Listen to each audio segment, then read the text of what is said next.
Mussels aren't the only invasive species in our water. The Arizona Game and Fish Department is also trying to get some snails out of the river. Jordan Dafnis explains how you can get involved and make our waterways better. Apple snails, also known as mystery snails, may seem familiar, and that's because they're a common household pet.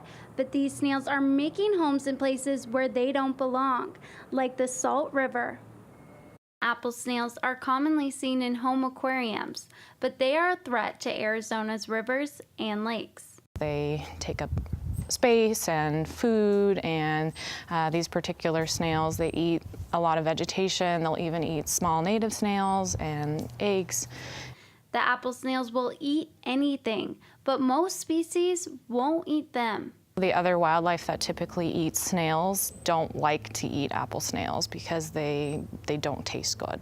Therefore, these snails are free of predators and free to reproduce. They lay up to 500 eggs per mass, and then, as I said, they lay those every 10 to 14 days. With the help of volunteers, the Arizona Game and Fish Department scans the Salt River, working to limit the apple snail population.